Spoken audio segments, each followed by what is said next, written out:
దైవం చూడడా చరిత్రలోకి వచ్చడడా పవిత్ర జీవం తెచ్చడడా చరిత్రలోకి వచ్చడడా పవిత్ర జీవం తెచ్చడడా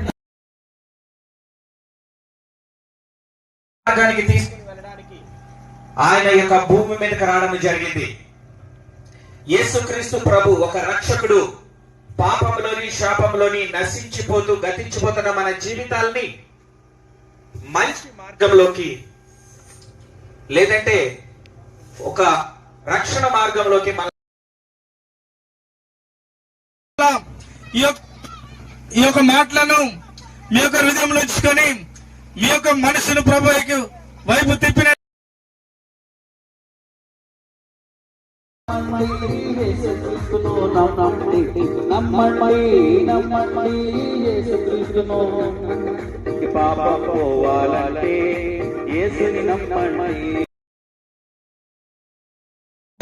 పోగొట్టుకునినా అతనికి ఏమి ప్రయోజనము?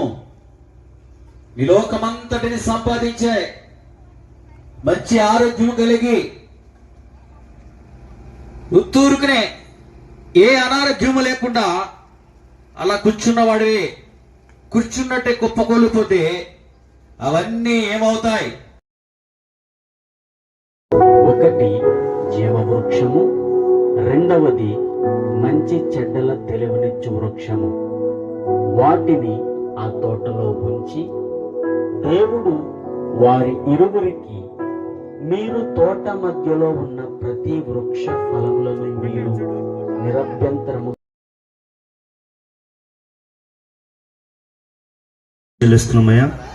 ఇంతవరకు మీరు రెక్కల కింద కాచి కాపాడి రీతిగా నిలబెట్టి ప్రభా ఈ గ్రామంలో మీ సువార్త ప్రకటించడానికి మీరిచ్చిన కృపకై స్తోత్రములు. మరి అందించిన మాటలను ప్రతి ఒక్క విన్నవారి హృదయంలో ఫలింపు చేయండి. ప్రకటించడానికి దాన్ని స్క్రీన్ మీద చూపించడానికి ప్రభా ఇక్కడ కూడి ఉన్న ప్రజలందరికీ కూడా మీ రాకడ గురించి ఒక అవగాహన కల్పించే కృపను మీరు ఇచ్చినందుకు మీకు వందనాలు. ప్రభా నీ బిడ్డలో రక్షణ పొందిన వారైతే ఇంకనూ రక్షణ అనుభవంలోకి నడిపించండి. రక్షణ లేని వారికి మీ యొక్క రక్షణ దయచేయండి.